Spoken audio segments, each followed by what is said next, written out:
Silakan duduk Bapak Ibu yang dikasihi Tuhan, juga buat rekan-rekan pelayanan yang sudah melayani Tuhan. Dan saya lihat mereka memberi pelayanan yang terbaik, mulai dari kostum, dandanan, suara, tarian, sangat menghargai hadirat Tuhan. Dan Tuhan Yesus saya percaya disenangkan dan nama Tuhan dipermuliakan. Amin. Saudaraku yang dikasihi Tuhan, saya diberi tema untuk membawa jiwa-jiwa bagi Kristus. Jadi saya sih sering bawa jiwa ya. Di mana-mana saya dapat jiwa baru, gitu ya.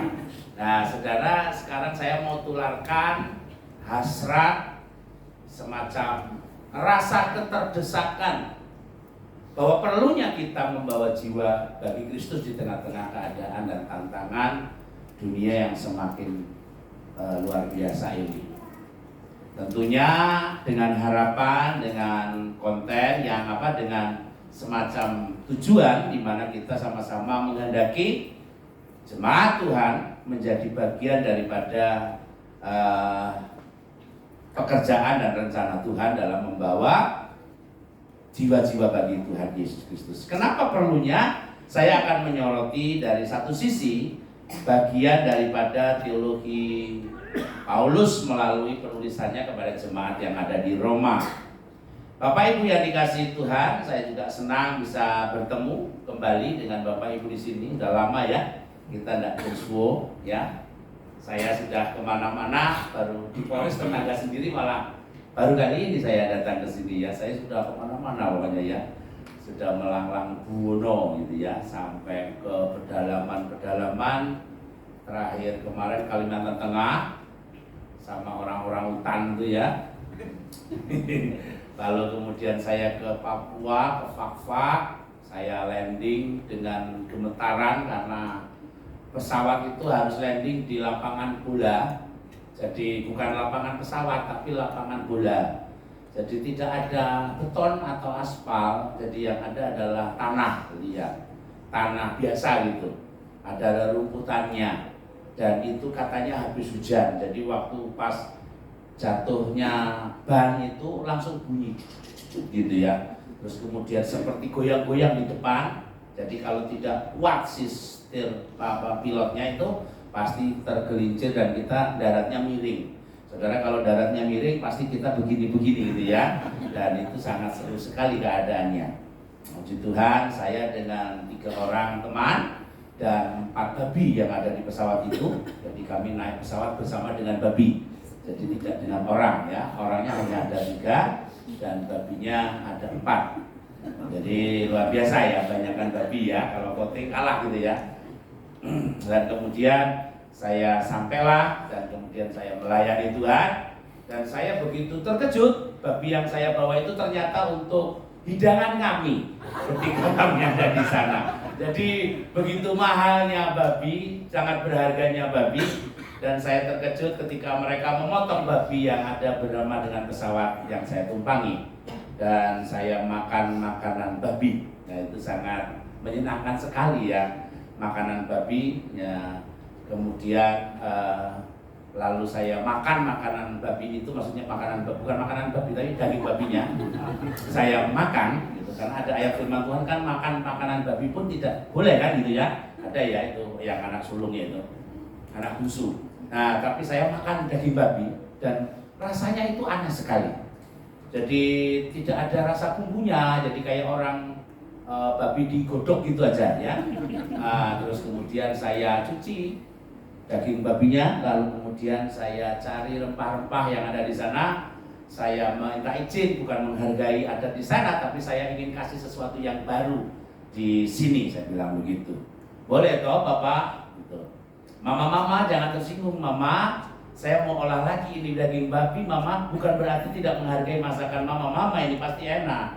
Tapi aku mau kasih sesuatu yang terbaik di sini Mama. Ayo coba kita lihat Mama ya. Saya masak ulang lagi dan tidak perlu waktu lama karena hanya merapikan dan mematangkan tumisan bumbu dan memasukkan daging babi yang memang sudah matang itu, dan kita nikmati bersama Mama semua lihat dan merasakan sambil menangis. Dia bilang begini, Bapak Pendeta bisakah 3 hari lagi di sini? Kita mau ambil babi lagi dari Wamena, Bapak Pendeta. So Bapak nanti masak kembali.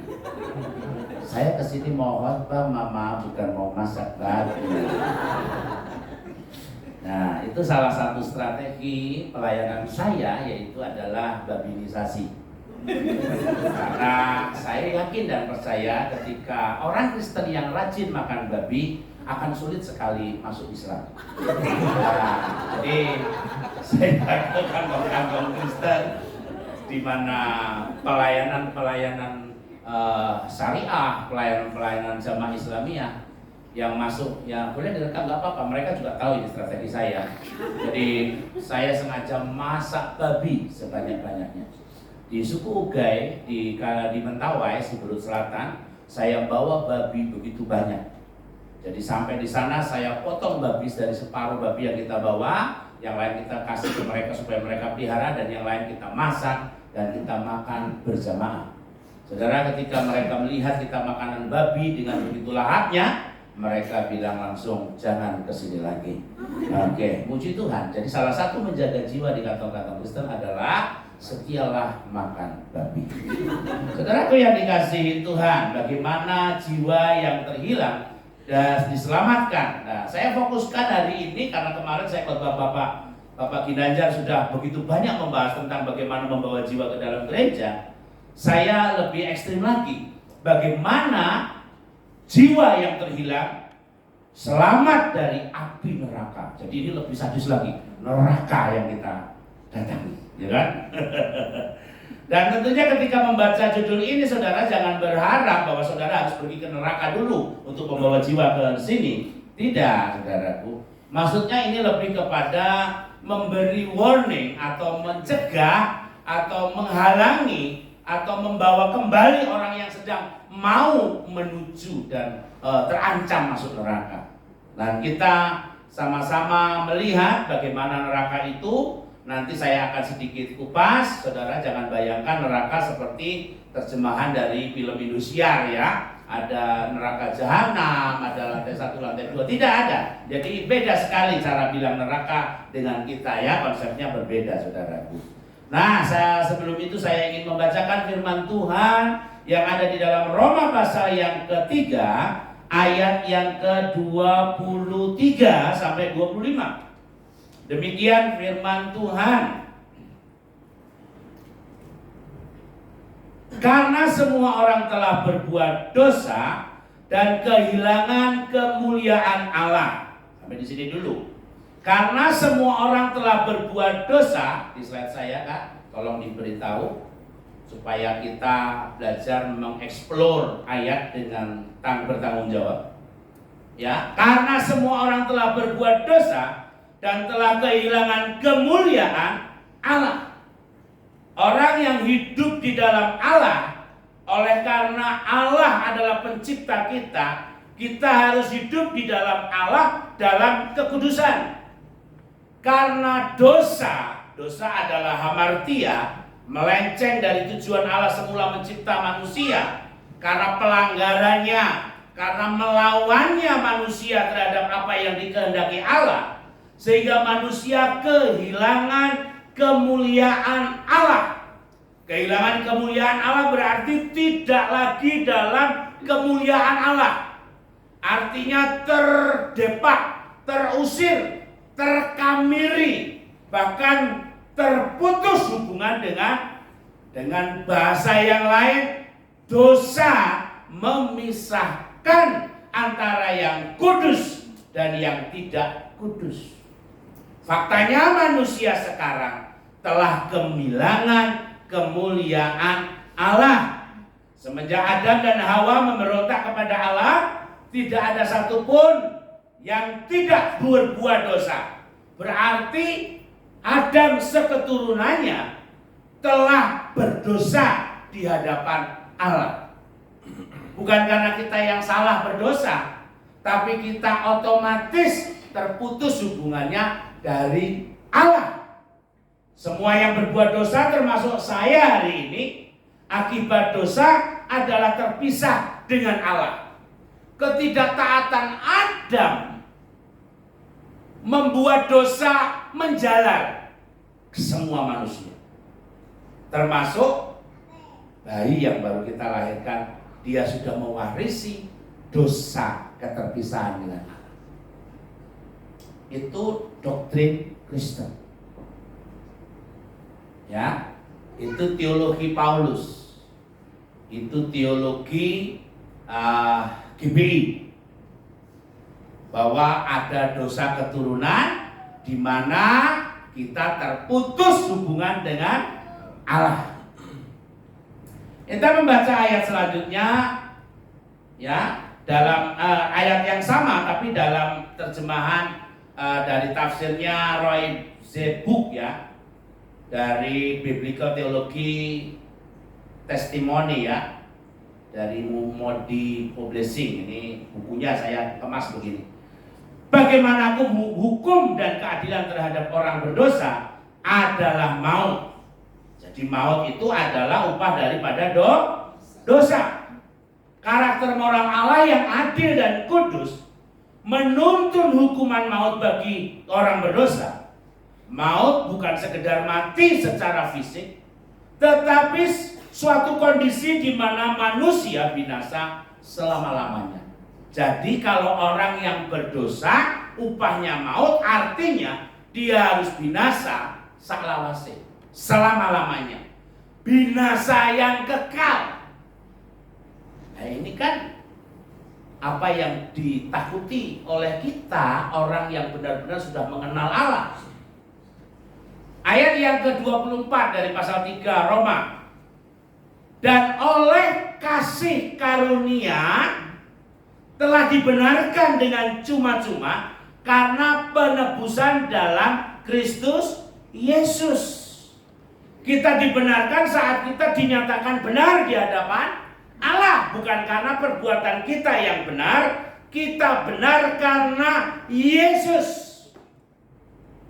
Cara yang Allah sediakan untuk menyatakan bahwa kita benar adalah diselamatkan melalui kematian Kristus. Penyataan kebenaran itu tidak ada hubungannya dengan apapun yang kita lakukan. Kita tidak pantas mendapatkannya. Kita menerimanya hanya oleh kasih karunia sebagai pemberian Allah. Tadi satu orang berdosa, semua manusia menjalar dosa, tercemar dosa.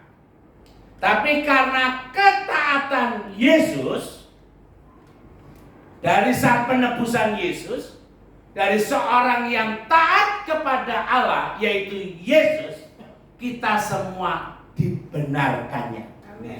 Nah, ini konsepnya.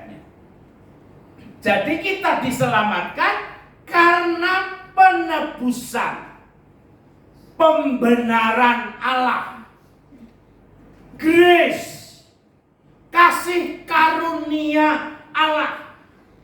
Oleh sebab itu diperlukan respon terhadap orang yang tadinya harus mati kekal, terpisah dari Allah, hilang kemuliaan Allah. Karena Kristus kita diselamatkan dan dibenarkan. Dalam bahasa yang lain, diperdamaikan. Oleh karenanya seorang Kristen sebagai jemaat Kristus mestinya memiliki keterdesakan hati untuk menceritakan, bersaksi, menjangkau, memberitahu, membawa orang untuk percaya kepada Yesus. Kalau cuma berbuat baik, amal jariah tidak membuat orang berdamai dengan Allah sama sekali. Hanya satu jalan, melalui Kristus Yesus kita diselamatkan. Dan inilah yang harus menjadi gairah Bapak Ibu untuk memberitakan, untuk menjangkau orang lain menerima Kristus. Keyakinan ini yang akan membawa saudara berani dengan semangat yang berapi-api memberitakan Injil. Kebahagiaan seperti inilah yang membuat orang tidak pernah capek untuk melakukan penginjilan. Itu Bapak Ibu. Kalau saudara lihat Instagram saya, Facebook saya, saudara tidak pernah rasanya aku berhenti sejenak. Aku terus melaksanakannya karena waktuku tidak panjang lagi. Aku tahu tidak punya begitu banyak waktu dan kesempatan. Mereka sudah bergeliat sedemikian rupa juga menjangkau. Kantong-kantong Kristen sudah mulai dijarah jiwanya untuk dimurtadkan. Sementara aku hanya terlalu banyak sibuk dengan diri dan gerejaku sendiri. Aku sekarang harus belajar bagaimana merespon ini dengan benar. Aku harus lebih giat lagi bekerja, mumpung waktunya belum tepat. Masih banyak kesempatan bagi kita untuk menggerakkan orang-orang, menggerakkan keluarga-keluarga, menggerakkan guru-guru sekolah minggu, menggerakkan pendeta-pendeta untuk menginjil, memberitakan kabar baik.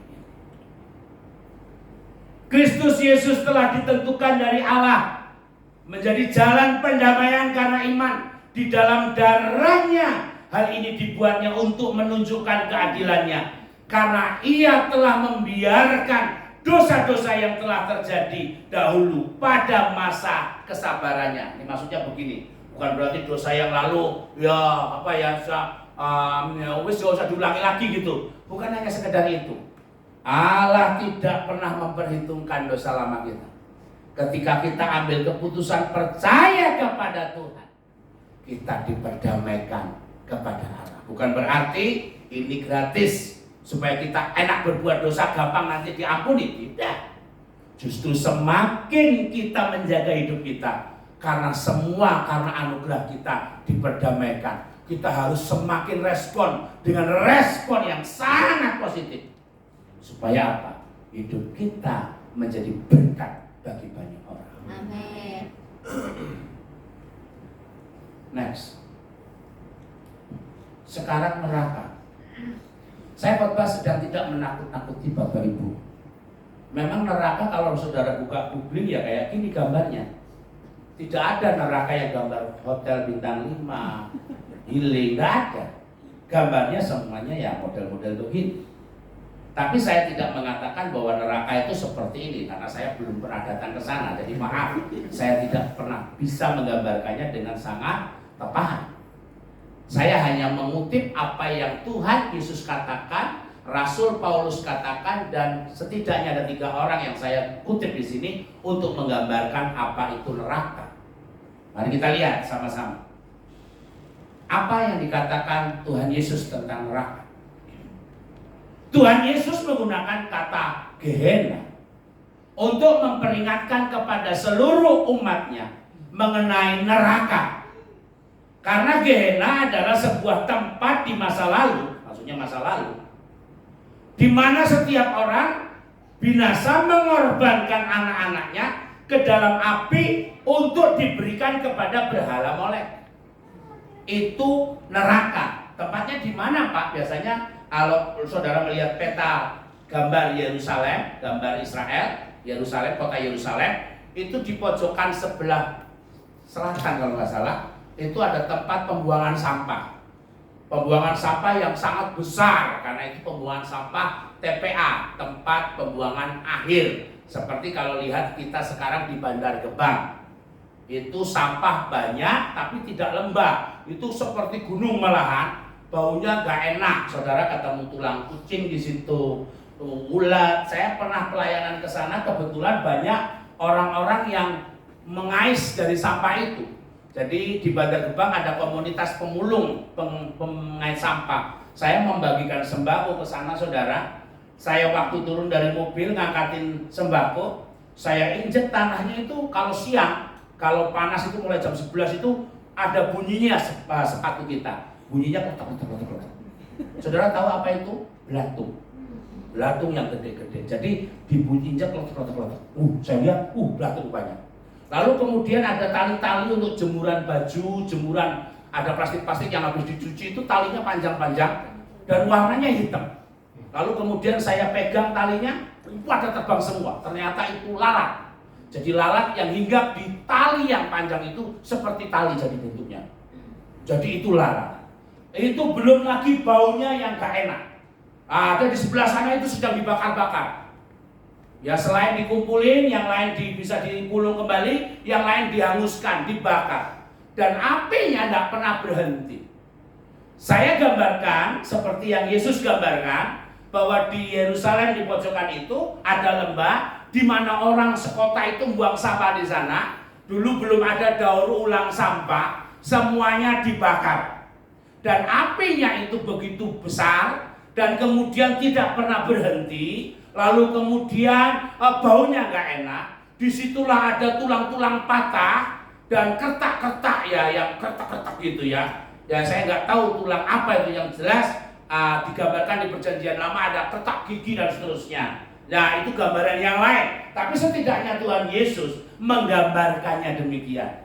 Itulah Gehenna, itulah neraka. Jadi tujuan Tuhan Yesus menjelaskan ini supaya orang yang percaya kepada Tuhan hiduplah menuruti firman, supaya kamu tidak binasa seperti Nuh di Gehenna. Maksudnya begitu.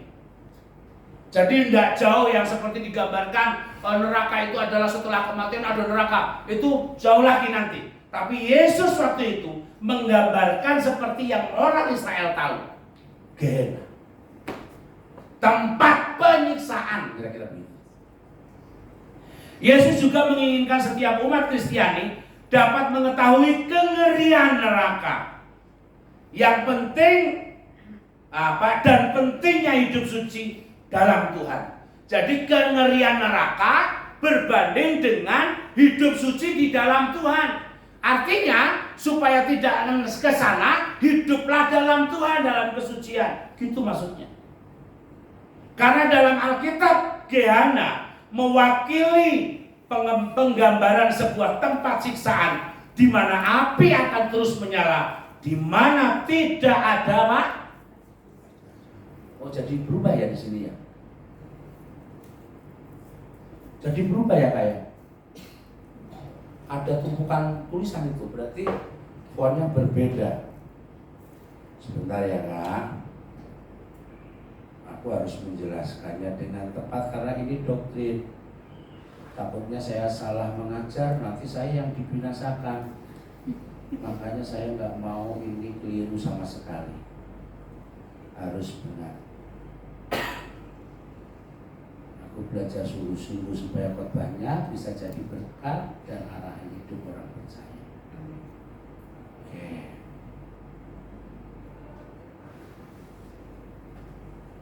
Menyala hanya di mana tidak ada belas kasihan yang diberikan. Jadi tidak ada pengampunan di sana.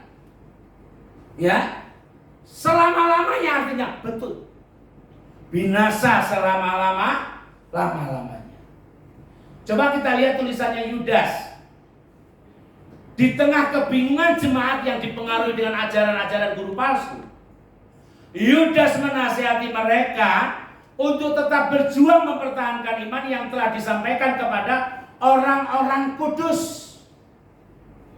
Yudas mendorong jemaat untuk waspada dan terus membangun diri sendiri berdasar iman benar dengan pertolongan Roh Kudus. Ia juga mengajak seluruh orang percaya untuk menaruh belas kasihan kepada mereka yang goyah dan berusaha untuk menarik kembali mereka dari ancaman neraka. Berarti ancaman neraka. Jadi kita tidak punya kuasa untuk mengambil orang yang ada di neraka. Tidak ada. Karena itu sudah hukuman kekal. Digambarkan oleh Yudas begitu. Tapi ini ancaman neraka. Berarti apa kalau udah ancaman? Cenderung mau masuk neraka. Sedang berjalan menuju kebinasaan. Dan saatnya lah kita merasa diri harus terdesak memberitakan ini kepada orang tersebut, pada tetangga kita, saudara kita. Ya, karena kita hidup dalam anugerah Tuhan. Kita nggak mau dong tinggal di surga sendirian. Halo? Ada yang mau di surga sendirian? Ya. Ada pedagang dari Cupo nanya sama imam. Imam, mau nanya, apa kok? Itu di neraka sama di surga banyak mana yang datang ke sana? Kalau menurut perhitungan hari-hari ini, sepertinya banyak neraka yang banyak penghuninya nanti. Oke, aku mau pilih neraka aja. Loh, kenapa kok? Aku mau dagang. Karena banyak orang. Mau dapat untung. Saya mau kasih tahu, orang itu hanya mikirin untung rugi. Kalau kita orang yang hidup dalam anugerah Tuhan, pasti kita akan memikirkan apa itu hidup dalam kebenaran, hidup dalam kemuliaan, hidup di dalam anugerah Tuhan, hidup bersukacita senantiasa dengan Kristus kok. Gitu. Nah, coba apa yang dikatakan Paulus dalam Tesalonika? Paulus menggambarkan narasi tentang kekekalan dan siksaan dalam neraka. Ia menyatakan bahwa orang-orang yang tidak mengenal Allah dan tidak taat Injil, ia akan menderita hukuman binasa yang kekal, dijauh dari hadapan Tuhan dan kemuliaan kuasanya. Ini menunjukkan adanya keterpisahan yang kekal dari hadirat Tuhan yang berada di dalam neraka. Jadi benar-benar kita harus tahu bahwa hidup dalam neraka itu nyata, ada, dan akan terjadi. Dan kitalah orang yang mengerti anugerah Tuhan, bahwa orang yang hidup di dalam kebenaran Allah, dia tidak masuk neraka. Makanya kita harus berjuang sungguh-sungguh, merasa terdesak untuk melakukan apa yang disebut menjangkau jiwa, merebut kembali jiwa yang mau berjalan ke neraka itu. Ini lebih ekstrim tentunya toh. Yang mau ke neraka. Kebenaran membuat hati orang percaya untuk memiliki beban terhadap jiwa-jiwa. Itu yang disebut sebagai amanat agung, atau yang disebutkan di sana itu Matius pasal 19. Nah, bagaimana kita mengemban amanat agung yang benar itu? Nah, jadi keselamatan bagi jiwa adalah ketika seorang percaya kepada Kristus dan melakukan firman Allah. Oleh karena itu, tanggung jawab semua orang percaya melaksanakan amanat agung. Jadi, mengapa kita harus membawa jiwa untuk Tuhan? Karena perintah Tuhan. Oh, dengar baik. Bukan perintahnya Pak Ginanjar, tapi perintah Tuhan. Kalau itu perintah berarti tugas. Itu amanah yang harus kita kerjakan. Jadi bukan tugasnya Pak Asmoro, tugas kita semua sebagai orang percaya. Katakan sama samping kanan kirimu, oh itu ternyata tugas kita ya. Bukan tugasnya Pak Ginanjar dan istrinya kan? Iya benar, itu tugas kita. Harus jawab gitu. Ayo kasih tahu. Iya benar, itu tugas kita.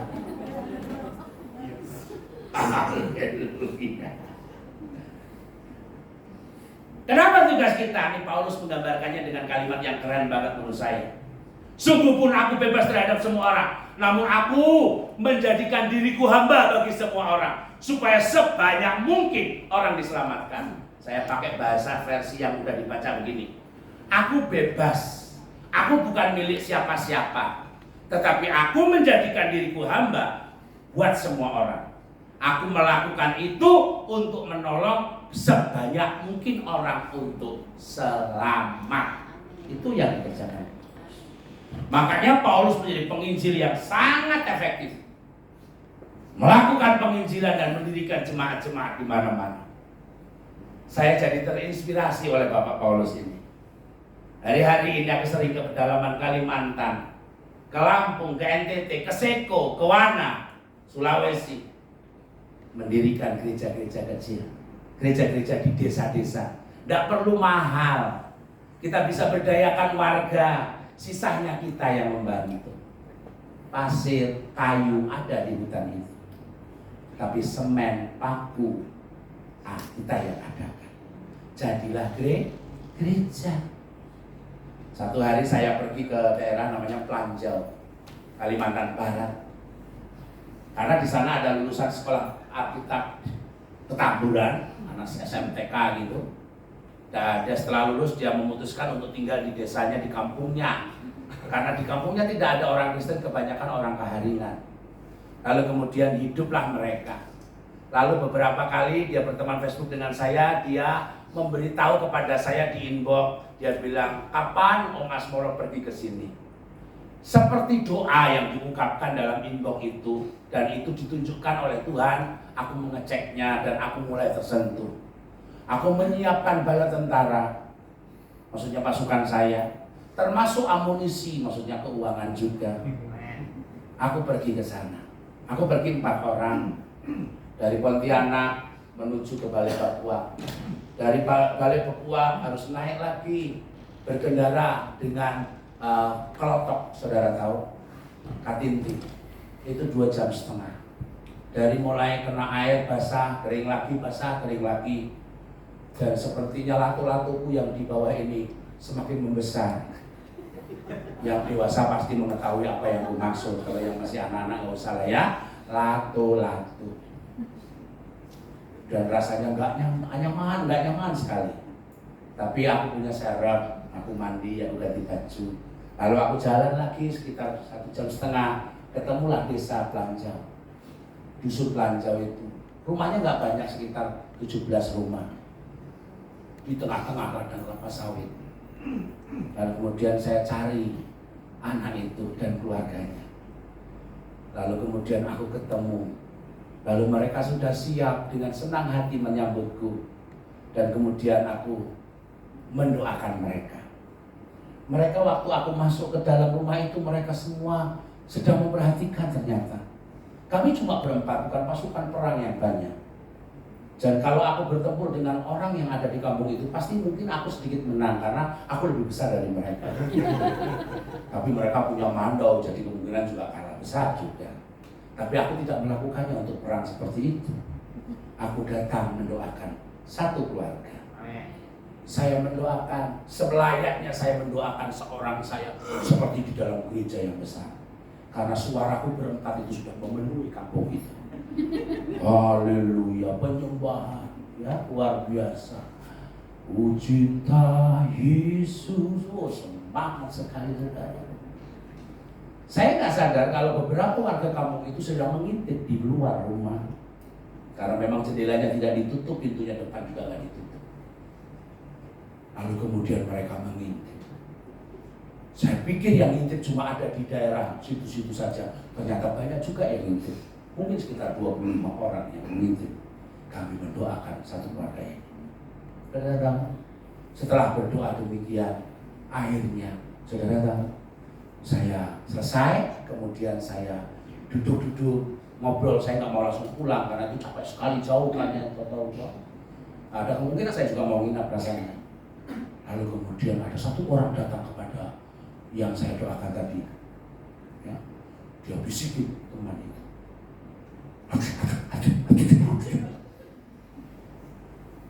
Saya pikir mereka sedang tidak suka dengan kehadiran saya. Dan mereka membisikkan sesuatu ataukah untuk mengusir saya dari itu. Saya pikir begitu, karena saya negatif thinking waktu itu. Karena mereka melihatnya seperti orang nggak suka. Tapi antara nggak suka sama bingung itu mirip-mirip kok. Lalu kemudian si yang saya doakan tadi, suaminya tadi datangin saya. Om, maaf om, ya ada apa? Kata mereka juga mau didoakan om. Oh, kalau begitu, mari kita doakan. Oke. Mereka bisa bahasa Indonesia? Bisa om. Oke, siap. Kenapa bisik-bisik tadi? Ya mereka takutnya om nggak mau. Oh, oke. Saya ternyata salah berpikir. Saudara, saya langsung buka pintu, kemudian saya lihat mereka di luar sudah siap. Mereka sedang berbaris seperti apa cara Bendera. Dan satu dusun itu dengan 4 orang dibantu singer, 2 orang dan 2 anaknya, kami lakukan pelayanan dan kami doakan mereka. Saudara tahu, setelah kami doakan selesai, mereka minta dibaptis. Saya lihat di sebelah kiri ada sebuah sungai dan saya baptis mereka. Setelah dibaptis, kira-kira apa yang terjadi? Kan harus ada pengembalaan, betul? Akhirnya kami putuskan untuk dibuatlah ibadah perdana hari Minggunya. Akhirnya kami bikin terpal di depan rumah abang ini. Rumah terpal. Sementara ibadah kami nge-vlog. Ibu pasti lihat vlog saya. Ini saya ada di desa Banjal, warganya sekitar sekian, dan kemudian sudah Kristen semua. Kalau kemudian kami beribadah sementara pakai terpal ini, tiba-tiba satu orang dari Green Lake City, dia DM saya, "Om boleh telepon nggak Om?" "Boleh." "Aku kan punya nomor WA Om." "Jangan, di sini nggak bisa WA, bisanya telepon biasa." "Oke deh Om, aku mau telepon Om." "Om, itu kasihan amat ibadah pakai terpal doang." "Ya iya, mereka baru berapa hari jadi Kristen dan kami belum siapkan gereja. Emang saya seperti apa itu film di Jawa itu yang suka bikin tugu dalam satu malam? Itu Roro Jonggrang ya? Kan nggak mungkin saya. Mujizat Tuhan ada, tapi tidak begitu caranya. Saudara yang dikasih Tuhan, akhirnya, "Om, nanti kalau ke Jakarta ketemu ya Om." "Oke." Akhirnya saya pulang, saya ditemuin dia, dan setelah ketemu dia saya terpaksa kembali lagi ke tempat itu. Karena saya harus disuruh. Tadinya saya disuruh Tuhan, hari itu saya disuruh orang itu. Balik lagi saya. Saudara tahu, saya balik lagi. Saya bilang sama anak yang saya doakan tadi, "Kamu sekarang jadi gembala." "Kok bisa Om?" "Iya, kamu gembala. Karena hari ini aku bawa duit untuk bangun gereja." "Kamu bisa hitung kebutuhannya?" "Bentar Om, aku hitung dulu." "Tapi nggak bisa Om, aku kan nggak tahu harga-harganya." "Oke, kita hitung sama-sama." Kita pergi ke toko bangunan di Balai Kota. Perjalanannya hampir 5 jam. Lalu kemudian kita hitung ongkosnya ke pengiriman dan seterusnya, ketemulah angka cuma 32 juta rupiah. Gerejanya cukup lumayan gede, cukuplah untuk 16 kakak itu. Loh, kita bangun gereja dan gerejanya sudah jadi Ibu. Gerejanya sudah bagus. Layani dan menemukan jiwa. Sungguh pun aku bebas terhadap semua orang. Aku nggak bisa nolak ketika dia bilang, "Om balik lagi ya, ini ada duit untuk bangun gereja." Itu kesempatan. Aku seperti terdesak harus melakukannya karena Kristus. Coba kalau aku mau nolak, aku nggak mau lah kesana lagi, mau liburan, aku mau ke Bali. Halo, jadi nggak gereja? Orang yang ngasih kira-kira senang nggak? Selain kita menyukakan hati Allah, orang akan terdesak untuk memberkati pelayanan kita. Itu Bapak Ibu. Ayo, jemaat bergerak. Saudara, kalau cuma diam itu namanya donat. Bergerak dong. Kalau donat diam mengembang. Supaya saudara bergerak, bergerak dong. Jangan suruh Pak Ginjanjar terus yang bergerak. Semakin kecil ku tengok dia. Semakin kecil dia. Ada apa rupanya? Adakah saudara yang kurang bergerak? Saudara bikin tema menjangkau jiwa untuk Tuhan, tapi malah nyuruh pendetanya untuk bergerak. Saudara enggak. Ayo loh. Ini tugas kita bersama loh. Amin. Ya. Aminnya yang benar dong. Amin. Itu dong. 2, neraka itu nyata, kasih karunia juga nyata. Mana pemain keyboardnya tadi? Yang di sini, jangan yang filler, ini aja. Main diki mas. Kamu film, nyanyi lagu itu. Nyo kita nonton ondel-ondel, nyo, cece. Nyo kita nonton ondel-ondel, nyo kita nonton rame-rame, nyo. Terus ya kan yang gitu. Karena terus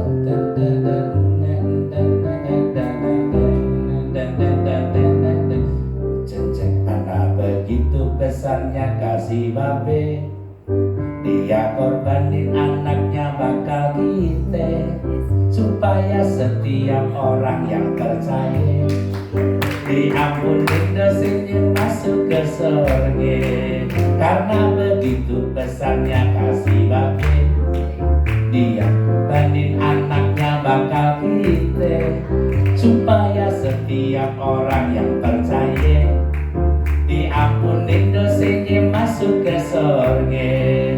Yesus juru selamat dunia, Yesus itu sang penebus dosa. Yang percaya kagak binasa, diampunin dosanya masuk ke surga. Bareng-bareng yo. Karena begitu besarnya kasih Bapa, dia korbanin anaknya bakal kita, supaya setiap orang yang percaya diampunin dosanya masuk ke surga. Yesus juru selamat dunia, Yesus itu sang penebus dosa. Yang percaya kagak binasa, diampunin dosanya masuk ke surga. Sama Yesus di surga selama-lamanya. Iya, itu saudara. Nggak perlu baca ayatnya, saudara nyanyi aja ke tetangga. Tetangga demen sama suara lo. Makanya latihan biar kagak fales, ya nggak? Tuh, kalau udah kagak fales, suaranya enak, orang seneng. Makanya orang akan mengenal Kristus. Nginjil itu mudah, nginjil itu demen, nginjil itu sukacita, nginjil itu sesuatu kabar yang disampaikan dengan kegembiraan dan sukacita. Karena apa? Karena kita bakal ke surga. Orang penginjilan bukan cerita neraka. Kalau cerita neraka mana aku nakutin orang, no, pergi ke tukang judi, lo bilang tuh neraka ada, ya tak? Orang tukang judinya, emang di malaikatnya ada berapa? Ada 2 doang kan, angkat-angkir doang. Kita pemain judi mah banyak, kalah malaikatnya. Dia bilang begitu, mateng lah lo. Ya kan? Saudara, ayo menginjil. Ceritakan ke orang bahwa Tuhan Yesus baik. Amin. Tuhan baik buat gua, Tuhan baik juga buat lo. Udah gak usah pakai bahasa baku teologi, capek dah. Udah gitu aja sama tetangga, maka gak perlu akademisan. Ceritain bahwa Yesus itu baik sama hidup gue. Itu udah beres. Oke? Lukas pasal 9 ayat 1 sampai 10. Saudara tahu kasus ini kasus apa? Kasus Sakius naik pohon. Sakius orang pendek betul dia. Memanjat pohon ara, ingin melihat Yesus. Tuhan Yesus lalu berkata, "Hei Sakius, turunlah kamu. Aku mau nginep di rumah lu." Cie, Tuhan nginep di rumah gue.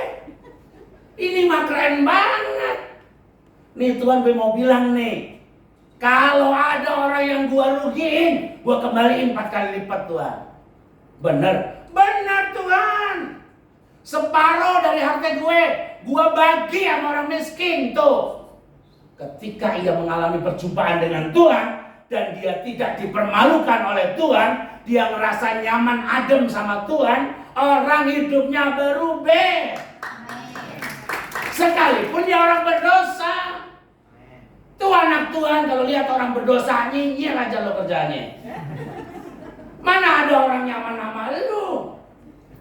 Jadi kasar begini bahasa gua. Ini kok bapak? Tapi nyaho kan? Nyaho kan?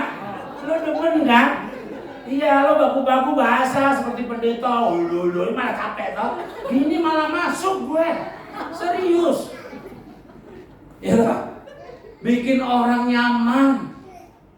Nyaman deket Tuhan. Sekalipun orang berdosa, Tuhan sayang sama lo. Cuma Tuhan kagak demen sama kelakuan lo yang berdosa itu. Makanya lo tobat deh. Datang apa tuh? Tuhan. Tuh. Jadi kalau ada orang berdosa jangan dinyinyirin, apalagi dijauhin. Deketin. Tugas Yesus gitu, caranya kerja. Semakin rohani, semakin jauh sama jemaat. Semakin rohani udah diangkat PDM, malah kagak bisa nyapa orang susah. Itu yang gue kagak demen. Habis dilantik jadi pendeta, semakin gile gue. Pelayanan gue tidak jaim lagi. Buat apa jaim? Yesus aja kagak jaim. Yesus turun. Lu udah jadi pendeta malah jimit-jimit. Emang apa ada kaki lu kenapa? Takut baju lu kotor? Tuhan kagak lihat baju kotor, Tuhan lihat hati. Yang nyembah Tuhan pakai parfum, yang nyembah Tuhan sama kagak pakai parfum, Tuhan kagak lihat. Sama aja.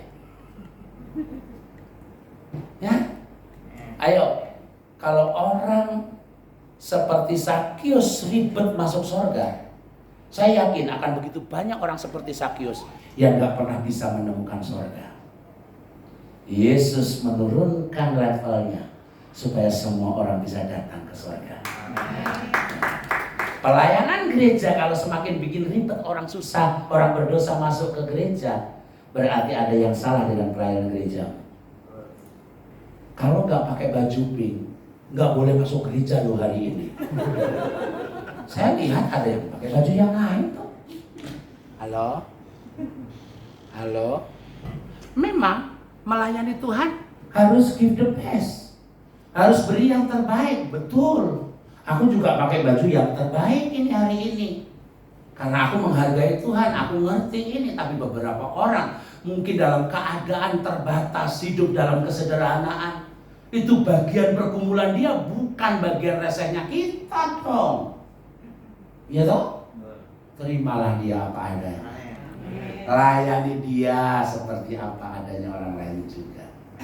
Supaya semakin banyak jiwa yang kita bawa ke dalam rumah Tuhan. Haleluya. Ke gereja bukan adu mahal tasnya, ke gereja bukan adu bagus parfumnya. Tuhan juga nggak lihat jepitan rambut lu merek apa. Ya. Tuhan lihat hati kita. Amin. Benar banget ini kayaknya. 4. Menjadi dewasa dalam Kristus dengan pemulidan. Salah itu ya, dengan maksudnya. Menjadi dewasa dalam Kristus dengan pemulidan. Jadi harus saling memuridkan. Yang lebih dewasa rohani harus merangkul yang kurang rohani.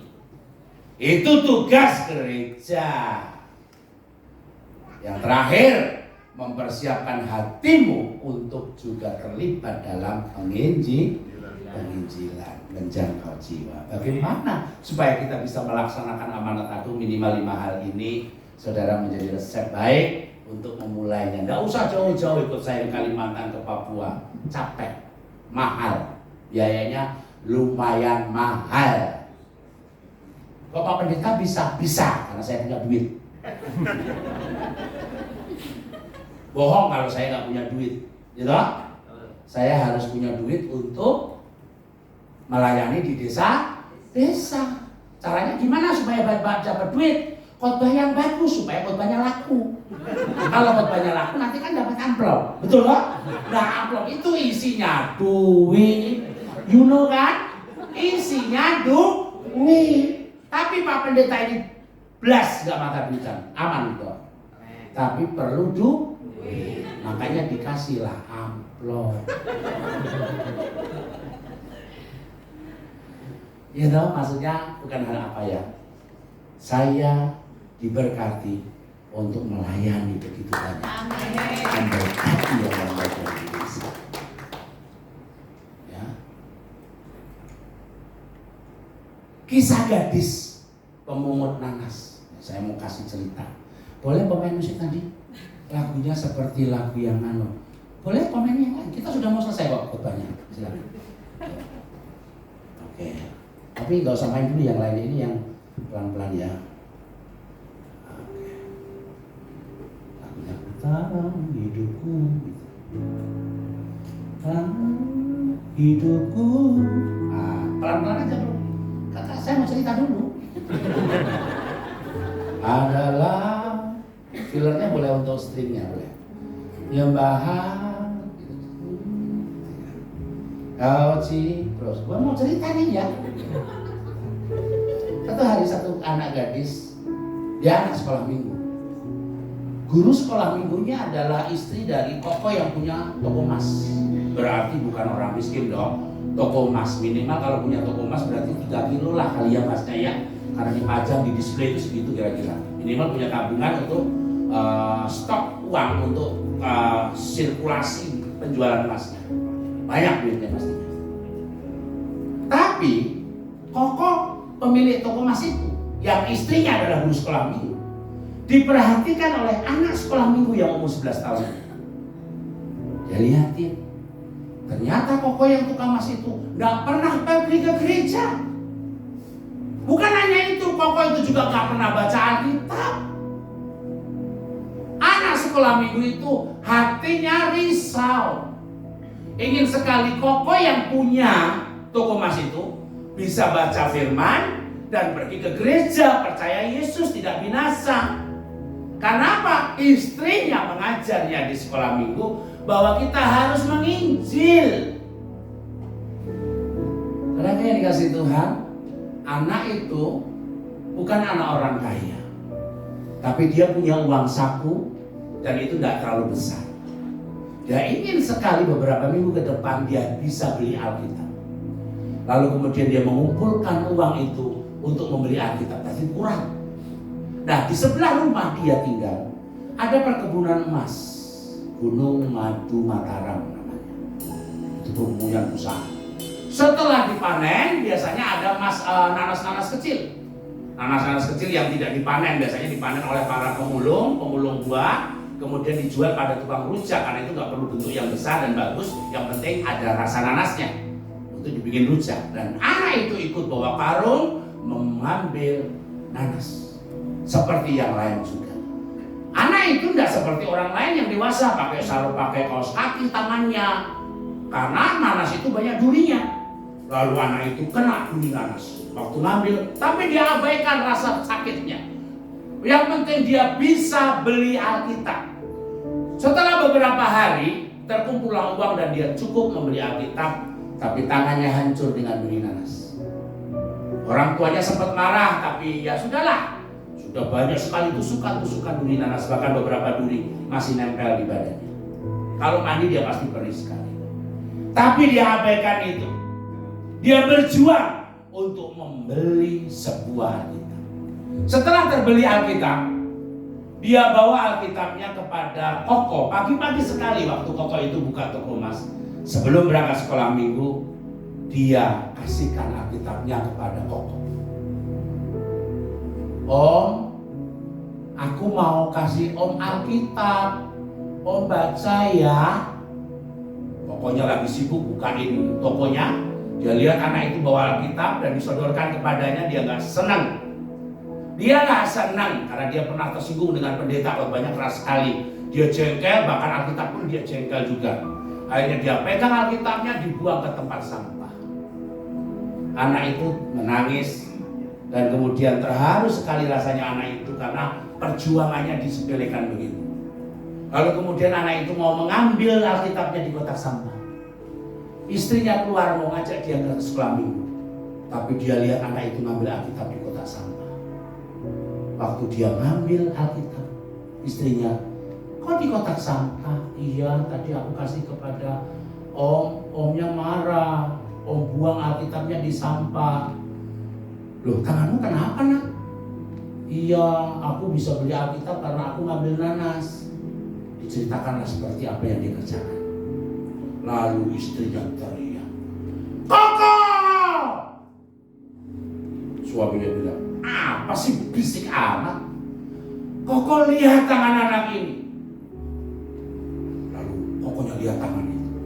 Lalu dia terharu. Lalu dia peluk anak itu. Kenapa tanganmu? Diceritakanlah sama istrinya.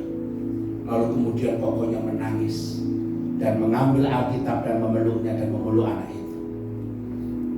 Om janji, mulai hari ini Om akan pergi ke gereja dan membaca Alkitab. Alkitab bisa dibeli oleh siapapun. Khotbah bisa diberi dari Alkitab ini. Siapapun bisa. Tapi belum tentu khotbah atau Alkitab membuat orang bertobat.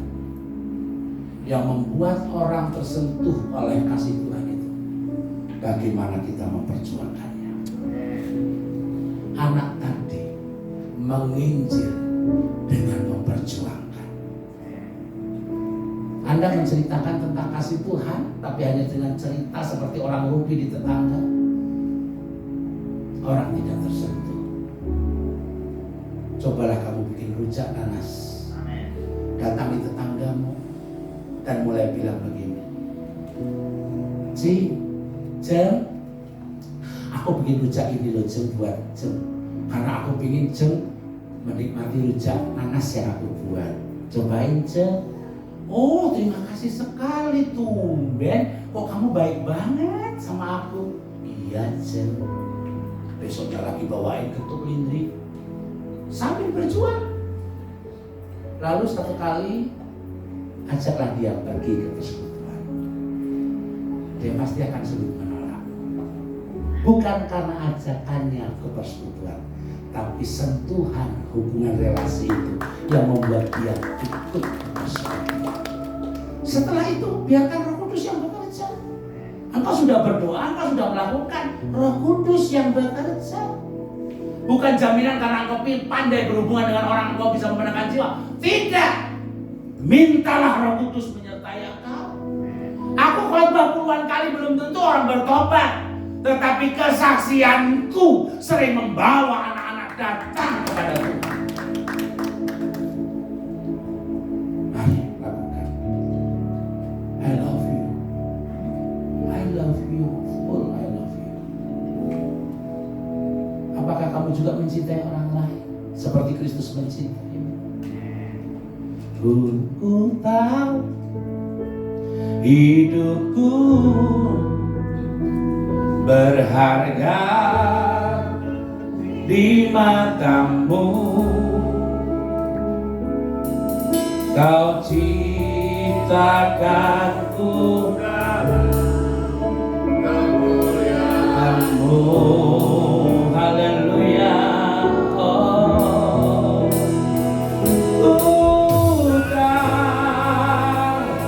hidupku berharga di matamu. Segenap hidupku Tuhan, segenap hidupku bersempatan. Dulu ada anak kecil juga sama.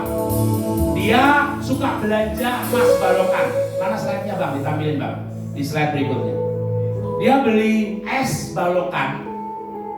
Karena kalau dia beli es balokan begini nggak bisa lambat bersepedanya.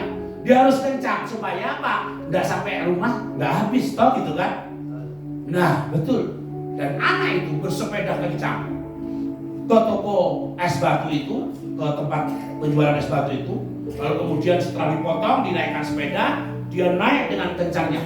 Anak itu nggak punya gambarnya hari ini, makanya ambil di internet seperti itu. Lalu kemudian sampailah di rumah, dan itu kecepatan tinggi terus, sepedanya di kayu. Dan ada seorang penginjil dari Pesat, pelayanan desa terpadu, anak muda juga, memperhatikan anak ini kok selalu siang hari pulang sekolah, naik sepeda cepat, kemudian balik lagi bawa es juga dengan cepat. Dia perhatikan, akhirnya dia juga ambil sepeda, dia tungguin di satu titik. Ketika anak itu mulai terlihat, dia mulai siap-siap. Ketika pas samping-sampingan, dia trek, kencang juga. Akhirnya dia kalah.